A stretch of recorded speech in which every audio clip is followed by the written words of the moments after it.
Welcome back to Les Schwab Tire Center's Outdoor GPS, presented by Fisherman's Marine Outdoor. Now, it's real time. Now, for our real-time interview this morning, we've got good friend Brandon Glass from Team Hookup Guide Service. And yes, team, because there's another one, the venerable Jack Glass. His father out there is the other part of Team Hookup Guide Service. Brandon, how are you doing this morning, bud? Morning, Owen. So, yeah, we're not on the river today. No, why not? I like to, usually bobber dog about 3 miles an hour, not 6. Dude, that's a good point right there. That's interesting that you say that, because that's what it would be like in some of these rivers. You'd just be flying. Yep. So now I'm just doing tie-ups, getting everything ready to go for this coming week. Well, okay, so let's start there, right? Now, it's not, we're in full-blown winter steelhead season, right? This is no beginning or looking at it starting. This is the full-blown winter steelhead season. To this point, before we start talking about what you might expect this upcoming week, to this point, based on your opportunity to get on the water, wherever it is that you've been spending your time, how has the season started out to now? So the season, like I said, in December, in the first couple days in January, was actually kind of tough. It was not very good. It was spotty at best. And then right before the freeze, there was definitely a good push of fish that came into most of the local rivers. And the fish stayed around during the freeze. If anybody was crazy enough to get out there and 1 inch of ice and go try to bank fish, they actually caught some fish. Fish were definitely cold, so they didn't move very far. And some of the bites are really soft, so people are using bait, had to really wait for the rod to load up before they could set the hook on them.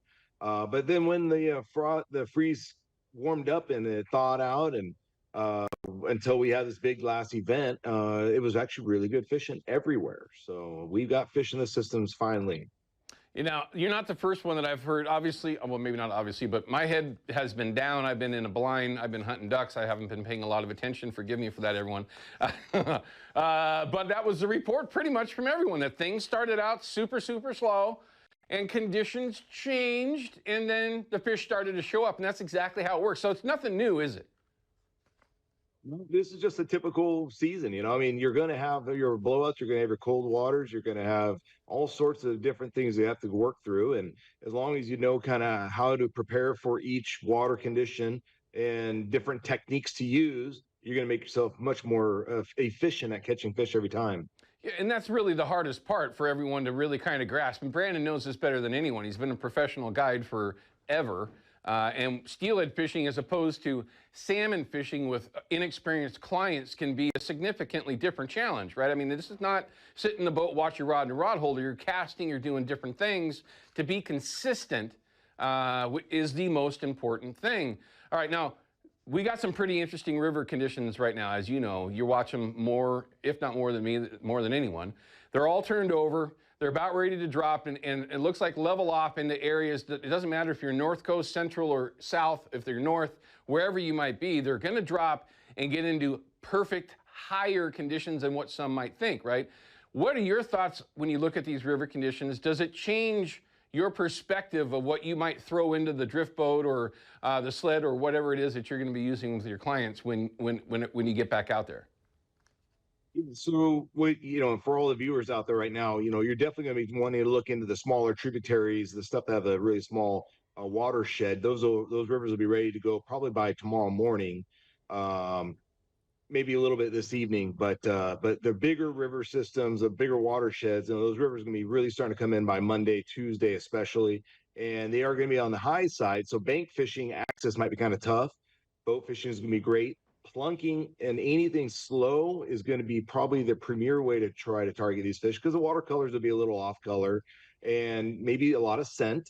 As you mentioned earlier, we're talking about putting some scent on stuff. Steelhead aren't keened in on scent as much as salmon, but it's still a very good weapon to have on your arsenal to use out there. I'm just going to go ahead and upsize my beads that I'm going to be using. I'm going to use more of the larger size beads, brighter colors, stuff that the fish will be able to spot in an instance where the water might only be 1.5 or 2 foot of viz. Then as the river comes down even more through the end of the week, then I'll start descending my size of beads. My color selection will broadened a little bit, depending on what the color of the water is going to be. Okay, so first thing I want to break down with what you said there, Brandon, is slower presentation, slowing things down, either plunking or if you're in a boat or whatever else. Any advice that you would give on folks that might be getting out there? If they're from the bank, if drift boat, power boat, wherever it is that they are, how would you slow things down? What might be, one or two techniques that you would say is a great way to go to slow things down in these higher conditions? Right now, plunking is going to be like the key. If you're going to be in a boat, you can anchor off to the side, put out a mag lip. You can put out maybe a diver and a coon shrimp or a sand shrimp or whatever.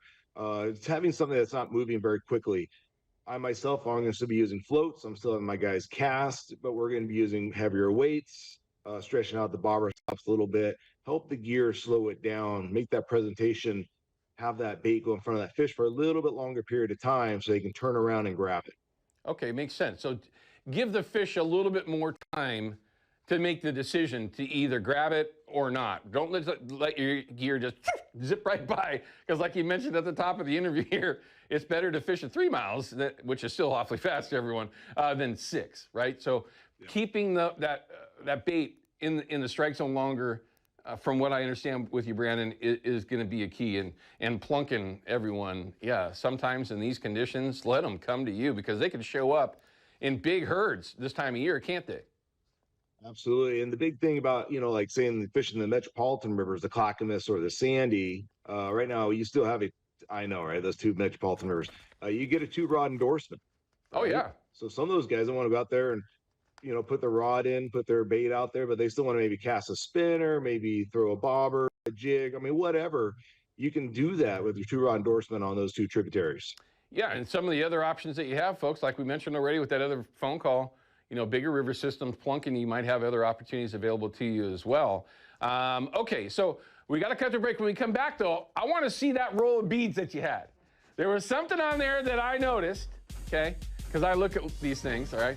There was something on that roll that I noticed that I got to ask you about. It's not the size of the beads, not the way you're rigging them. We got to talk about that. When we come back from this break, we're going to continue to talk with Brandon Glass from Team Hookup Guide Service. Don't go anywhere, everyone. Outdoor GPS is brought to you by Chevy Silverado and the impressive new Turbo Max engine. Flex your muscle with the strongest, most advanced Silverado ever. Official truck of Outdoor GPS.